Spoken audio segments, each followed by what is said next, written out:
It's official. DLFM 106.9. Yamamu Akwaba. Afitu tumilika nesha o Facebook no so DLFM 106.9. Kese yabone hu mfoni ni videos ni anam so abenya bi na wahwe edi amemere sem so adwenkyere bagini na do Facebook no so ni akenkan edi amam.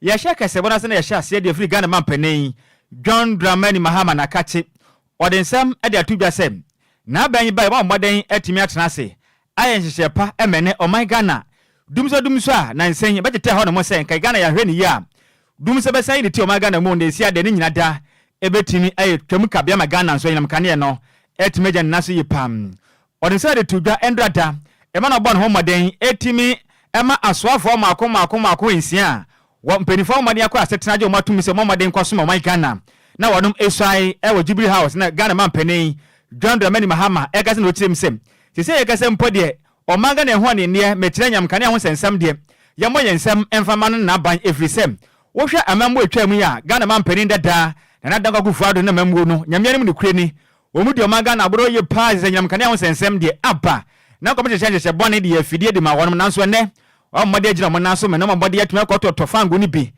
ekogugu etama plantri mo betuma badwon Ghana nyinam kane enso enmetuma kwankan ye pa etimi ede amoman Ghana mampani akaze tirem sem eye gas pipeline hodo amba modern trans sem wo men hyehyeye emagya gas ahodo a na esopa o Ghana emenyam kane no ni nyinada ebetumi akwa atwe no wakase tirem sem na de ide yate dan afri so modern manapa no etumi akoto fango a ne betumi abo adwuma den ma Ghana nyinam kane no etimi akoso egya ne naso Ghana mampani asakasa ede abasobo kese ede ama energy minister eye John Ginapo eviso abo adwuma den aboa me ne Ghana nyinam kane no ebetumi akwankane ye pam na wakasa no muntirem ahodo do tudwa no enie. The energy sector is also riddled with many hydra-headed problems, threatening its very survival. Already we've been at work since my first day in office to tackle these problems. Indeed, you elected us to confront and resolve such challenges. As you may all be aware, the previous government did not work to ensure the smooth running of the energy sector by neglecting to arrange enough fuel to power our thermal plants. This was important because of the new scheduled maintenance work that was to take place on the West African gas pipeline, which is responsible for bringing in significant gas for the thermal plants that we have in our eastern enclave. Through determined efforts, I can report that we have now averted the looming threat of power outages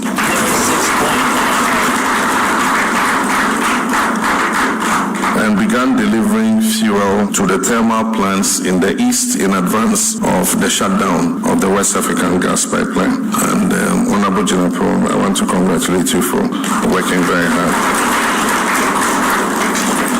Similar timely interventions have been necessary in areas such as education, where an acute food shortage was a major problem when schools were ordered to reopen on 3rd January. We have put in short-term measures to ensure that our children have adequate food so that they can go ahead with their learning. These are short-term measures and will help to keep our children in school even as we strategize on streamlining the supply of food to schools and pay off arrears that are owed to schools, some dating from as far back as 2021.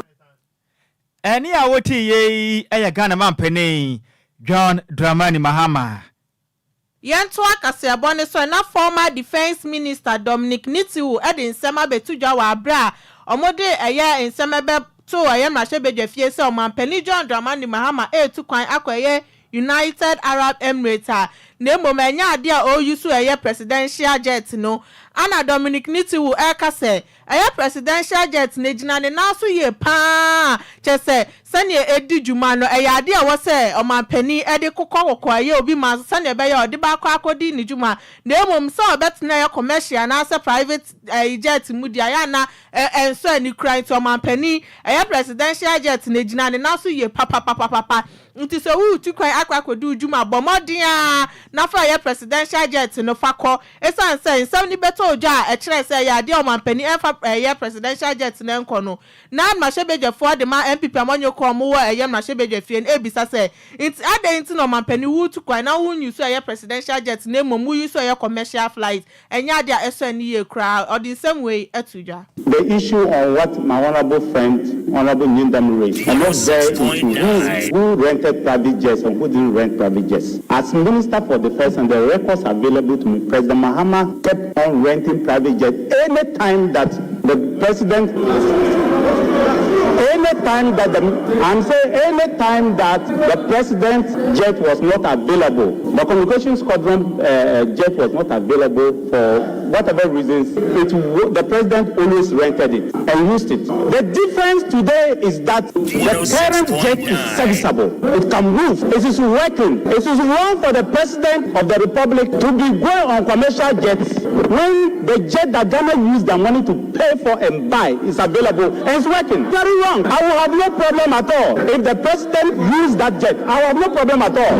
In fact, Mr. Speaker, if the president of the republic, for some reason, this jet is not available and he goes to rent a private jet, I will have no problem at all. Take it from me, I will have no problem at all. And I will not blame him. Ghana is not a cheap country. We will not chip in ourselves. Ghana is not a cheap country. We will not chip in ourselves. Ghana has been a torchbearer in Africa. Ghana is one of the most important countries in Africa. The president, who is the number one citizen, must be protected by air, by sea, and by land.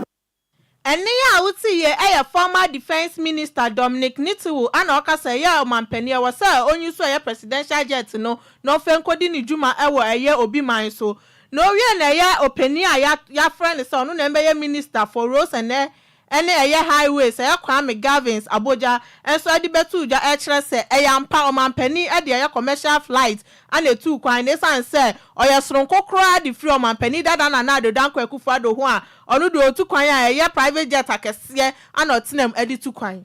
Honorable, I made it quite clear that the trip which you announced, the president embarked on, he went on a commercial flight. Mr. Speaker, I forgive you. Mr. Speaker, it is very, very rich of the former defense minister who sat there and President Akufo-Addo traveled on countless occasions on very expensive private jet. Is today telling us that our jet is fit for purpose. So how come you couldn't put the former president on the same jet flight? Immediately you left office, the jet has become serviceable. Very, very rich. The jet only became serviceable for a president when you left office. Isn't that telling? You want him to take that jet? How can President Akufo-Addo never took that jet? In any case, Mr. Speaker, hold on. Mr. Speaker, the fact is that President Mahama is different from President Akufo-Addo. I'm saying that, I'm telling you that President Mahama went on the trip for which has been announced on a commercial flight. President Akufo-Addo never takes that. He takes very expensive jet. And I'm saying that as we speak, President Mahama has never embarked on those flights that President Akufo-Addo has been embarking on. As a defense minister, I think you should be clear on this. If you descend into the arena of pretending that you didn't hear what the speaker said by saying that President Mahama went on a trip, and I'm saying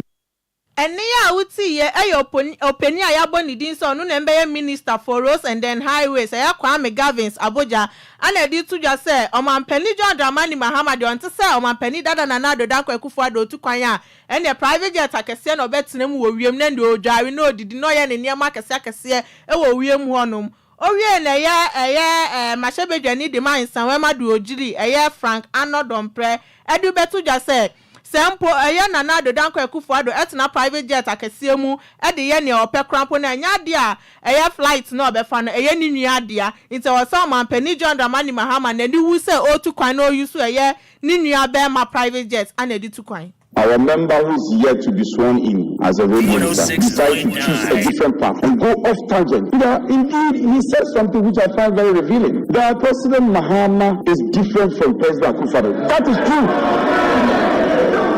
Will you listen, he made a point. He made a point that President Mahama is different. In fact, President Mahama is indeed different. That is why President Akufo-Addo will not travel on a flight owned by his brother. A flight owned by his brother. You know the point he made about the difference between the two personalities. Yes, President Mahama will gladly travel on his brother's flight, but Akufo-Addo will travel on a flight owned by the state. That is the difference. That is the difference, and you are refusing to recognize. So let me question my colleague. Let me question. You see this your attitude. You see your attitude. When you speak, you will listen to others. Our colleagues should learn to be tolerant. When the Honorable Boja was speaking, we all listened to him. Welcome to be tolerant. Honorable leader, listen to wisdom. Honorable leader, listen to 106.9.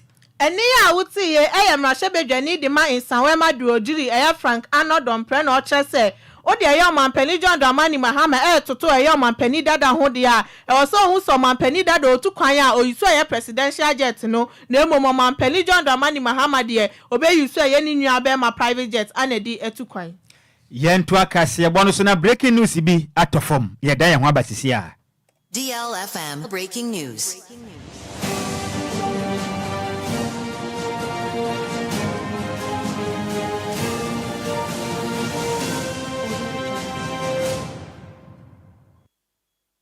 DLFM breaking news.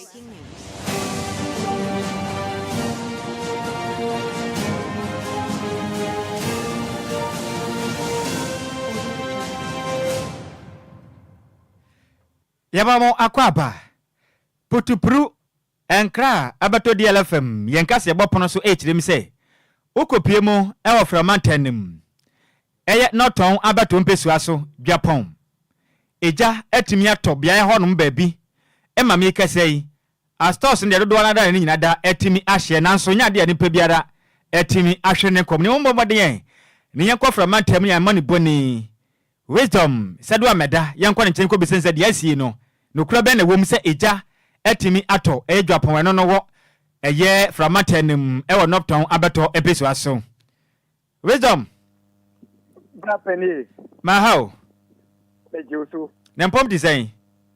Nami adom ye krokremu sa. Amane ba odi amane yi emu nkyeremu ni sense eja etimi ato eye dwapon eno no noton abeto mpesu aso. Yo, mehia ye tiefo ni nyina ene wie. Eno a eye around 12 honu baby. Emfa ni se ammache. Ena nya ni tie se bibi koso north town dwapon honu. Enti mi de meka kodu ho because na ejachiche na ekoso ewo ho enti sad mesie de ni nyin efa ejachiche ni nyina ba ni se yesi shop bi wo ho shop na mi ko hu ye no na akwa container we bia na papa bi so di fuel gallons ni bi esimu tonto fuel wo anase petrol ewo ho enti omukodan no na akwa se obi na edi eja na betumo se electrical challenge bio obi antimi nkyere de omu hu ni se eja tofi ho shop ho no ni wo ka se na stores a stores ba ko bi so ho store vegetables wo ho eni nyama stores wo to say 7 and say 8 sisi amene wo ka se 4 de omu achi jirebe echa se echi na yeso echa se efe fire for ye ya nwasem ni se Japan ye kura ye ko kese pa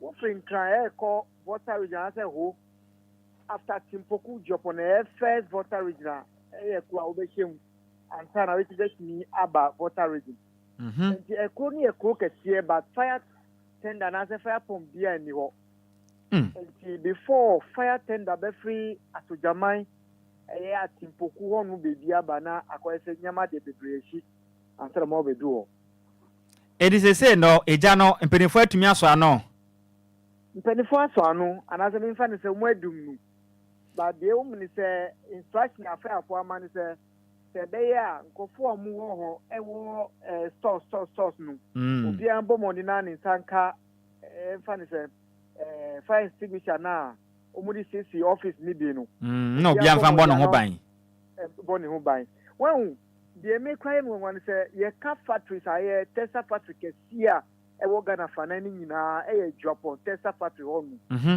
the adeni si any factory no enwa na ko say container ni factory wall na e wo ho no e ben e te ja we betimi afa atre kra kwedi o manya bro aha enti de no won say de enti na yenti mami misaw onipa bi ebinim ho aka e wegya ya eto ho no mu endra ho machi mu de bi obi ahun ntumi kan ya japade mum na ahwere japade de bebre akọ mate kwasofo ani de eche no mum ho aka no e no mtwetwe nkomo na nimene se besa ba wo nchen aba beje mu nkyere mu nyina mate amane bo a woti ye yensem twere ni a owofra mantanum eto nkra edima DL kasebo ne den ede wisdom sedwa meda ene wochem se framantamu Japan ahomachi ya eja to honom Emma stores no de maako be nwotwe de nyina da eja atumi ahye ni nyina ereho sema eno so efiri honom aba eno no DLFM breaking news.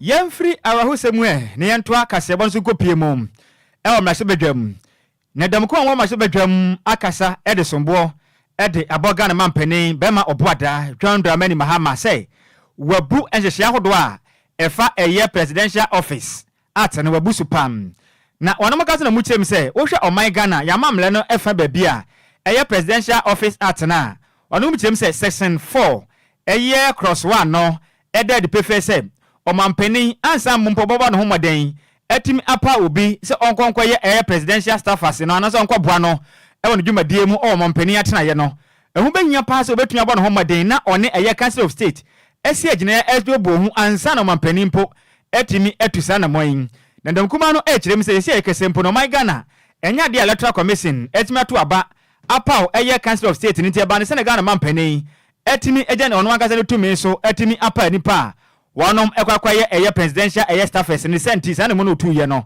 etietiam na so kram emna eye minority eba moden eni samtrafo edi nkomo no ena ye okankwei central mass bedwane ya o Patrick Boama ekase na ochirim sem anemu aga na mampane etu no be ye manim yada ontwen sensan afi nso na kankrata no otwe no onka omo ne ho moden no fan sem se we de nkaja pending se ye twen sen kaja ye betime nya eye presidential ana se ye council of state no ababebo ate ansa nampo ekomampeni atimi abosa nipakuo edini senti anamone krata hodo aga na mampeni etu no nyade a ekonka ne yekura wono makaze ekirem se ade aga na mampeni aye no etietiam lanso ni senti ometwense no kanche Ghana for se na no kokotwe afisa ne mo we no otu ye no afamra kwan so emla ya o Patrick Boa makasa ye nesma do so me ye no emu kirem nie. What is the problem of the minority? In the spirit of our constitution, Act 463 was enacted. That is the Presidential Office Act of 1993, one of the first acts that was established by the Parliament of Ghana to give effect to the functioning of the office of the president. And let me read a long title of the act to you for the benefit of your reportage. An act to establish the presidential office to provide for staff for the president and vice president, to provide for their functions and for related purposes. I'll turn your attention to section 4(1) of the act. And with your kind permission, journalists and friends of the media, I'll read. The President shall, acting in consultation with the Council of State, appoint such persons as he considers necessary to hold office as presidential staff in the office. The interpretation section of the Act defines office to mean office of the President and Vice President, and presidential staff to mean persons appointed under Section 4(1) of this Act. Section 4(1) states that the President shall appoint such officers in consultation with what? The Council of State. We as a minority believe that the President has acted in breach of this Act or the provisions of Act 463, and we are requesting of the President to kindly withdraw this letter and act in consultation with the Council of State, which is not in place. At best, this letter could have been issued with a paragraph to state that these appointments are being made pending the composition of the Council of State. Ani a woti ye dam kuma won bo ma bedwam. Na nipa odi obanim kasa ye Okankwe Central Match betwani ni dinde. Yao Patrick Buama. Nensma hodo no ene ye de asum ni nyina we so. Ne yenkwaje na boafo adwaton de ye ba kase bode aka achie no. Ye beti ni nyina de afro nom e de amamu.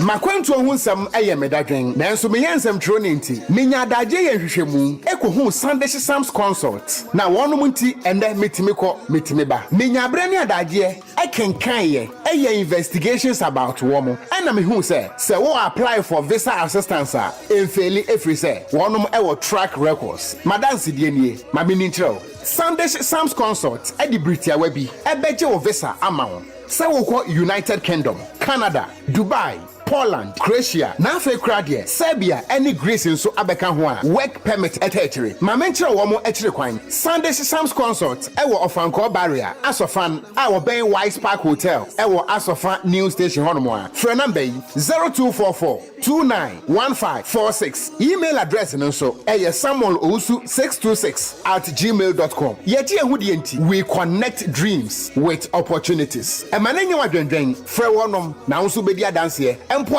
media. DLFM 106.9. Yamamo akwaba afe yantua kasebone so openi a yafa ne so no nembeye minister for tourism, culture and creative arts a osanso ye yemrahebedwani ewo Ketu South constituency osanso ye oba ahema ewo Aflao traditional area osanso ye sinicheni ene ye film producer eye Abdulazifa Gomeshi eden sema betuja kire se ade ye movie industry no anasa ye nsra he aso ye ne wo se ye hyehyɛ pi ewo honom se ne be ya ye betimi aye ye niema se eye oman Ghana na etimi aboa oman ne so esan se bebre na na omo ka se ye movie industry no egu na ye no kra so pa ye esan se eye nsra hwe aso ye ne wo bebre wo oman yimu na emom de aka ne se ye be ye hyehyɛ kese pa ewo honom wa o hye ye Ghana Tourism Authority Ghana Tourism Development Company, National Film Authority, National Commission on Culture, National Theatre, any aya Kwame Nkrumah Memorial Park, any ne keka hu bebre na de ehia ne se ye be ya hyehyɛ kese ewo honom se ne be ya bibia ebetimi akoso ewo oman yimu odin sem say etudwa. The culture policy, I have briefing that some work has been done to review it. I think that it has received presidential approval, it's gone to cabinet and I think is out. So they've done some work. I know a couple of the people who have committed their knowledge and expertise in reviewing the cultural policy. It's long overdue and I'm happy that it's been done. The need for that policy really is I think the crux of the matter, because our tourism is hinged on our culture. One of our colleagues just mentioned that if you think of, for example, South Africa, you'll be thinking of safari. But for us, our strength is culture. And it's important that we take a second look at restructuring and realigning the laws that this ministry is going to be working with, make culture strong so tourism can benefit immensely from it. The Centers for National Culture have over the years played a huge part in the promotion, preservation and conservation of our culture. It's been going down, and the revival of this policy document will help us re-strategize and make it better. The Creative Arts Agency that has been formed, my understanding before we left office was that it was a multi-purpose vehicle, not an agency, but when a chairman afenyo marking ebisale say inti nipa obeyi omu som oni omu beye adwuma na ya de obeyi omu afri aye Aflao mantema na o chese debi se nipa no sefata se obenya adwuma na obenya na emomenya se esan se ofri Aflao ntino na wo fa ne se ombra no ombeye adwuma. Would you consider members who are qualified from your constituency and the voter region, considering the limited number of people getting opportunity to serve in ministerial appointment, to fill these vacancies? on merit, yes. I should take it that in these agencies under your ministry, Ghanaians should not be surprised if you are filling them with members of your constituency on merit? It would be wrong for me to do that. I think that all Ghanaians will be given the equal opportunities, and the best candidates will take the slots. I'm not talking about regular employees. I'm talking about the heads, the chief executives, the director generals. Yes. So you are going to conduct interview for the chief executives, director generals, because you are saying Ghanaians will be given equal opportunity. I want clarity how you facilitate this appointment. Chair, these are areas of specialized areas. You can't, for the life of me, expect that because you are a constituent and you like me and I like you back, I should automatically put you there because you have applied. If you don't have the competency, it will be difficult for me to put you there. It's based on that I'm suggesting that equal opportunity should be given to those who apply and the best candidate put in the place. I believe that's the best way to go. Thank you. Neya wuti ye your penny a ye yili so no nembe minister for tourism, culture and creative art Abrazifa Gomeshi. Yen to akase bonso nenko piem wo Facebook no so na dwencha Ghana for the abano yente enfemfiri hon we Daniel Koma no kirem se kaseboi ohwe live ready free ahafo Kenya se number 2 Jericho no kirem se JDM ena NDC asambe bio propaganda nkwa yo yeda se Asante Joseph when we kirem se ohwe live ready free Ghana kasebo no mo da pasa bia no manam yenso yeda se pa senior Wafake so the free new plan station in circle and what him said President John Mahama on na aban na de anyamianim no kure ni eguse tokura no him say bibia dan dan se ni ba mako be yensia bia wu afin so se poto so no nansia ga na mampani ba e said ye konkan no aya akese edin ya da se pa ya da se when see Richard ahwed what him say in Jakasi, good afternoon, Jakasi, and Coma Pentecost said that Takwado Kwadwo Sammy Adwoa Nhyiraba Kwadwo Sammy Adwoa Agyei Sikapa or say when more the Pasa be no man, I'm not sure live. The free battery station honum na DLFM nice and we'll be a panty adesha. One way battery station one of the Casebono at Demu Pa o senior. Yensia there was a panel to my pa wo po at Yamayam. Nakasebo de Bunu Nikomi say Ponanse Basar Swanum. Young Facebook no so now way. Every any ankasa DLFM your managers in chain Mace Mebel entry no tell me say we the birthday blessings Enquires from Mesa Emmanuel enim dodo na ba man say Jawre Ken we the Jawre Ken we ye task consultant we new tech business consult and afin so personal task consultant Edima Bravo multimedia DLFM edwumakura nyina hyemu bi na ye madam chira we say wo bodwumadi ye pa senior man we de me boss no enti na ye wa we de DLFM adwumakura nyane wabusua nyina da de kan say twede mponyankopon ompagya wo na onya okese nyankopon ko nhyira so na wo hyira wa ye managers mebe entry say onya okese pa de DLFM adwumakura nyina ma wo ne awoda pa enti nyankopon onko so na onya okese ontetra komena adwuma wo po no eme bika DLFM so nyankopon onko so anhyira wo na wo nsira ban mu no inshira kese entumura wabusua mu nyina entiwei happy birthday enko enfa maun eya Mr. Emmanuel enima dodo na bomra ne say Jawre Ken awoda pa kese enko fama wei every and managers mebel entry enchen enajade ema wei kasebei samufo eya Mace mebel entry enesemu edema yen kofitia de ekopia Facebook no so enani menu ayesin konwa besomo no edi ameje so Takwado Kwadwo to be this concrom Nhyiraba Kwadwo Sammy mene Adwoa Agyei Sikapa yes sorry na Adwoa Siki on mpamfo mo tenase na diela awa dwumadie no atoa so e de makasa fudie no enconsider DLFM 106.9 mamu nyina mu enitia adehye midimafo pokwase Maira Accra midimafo pokwase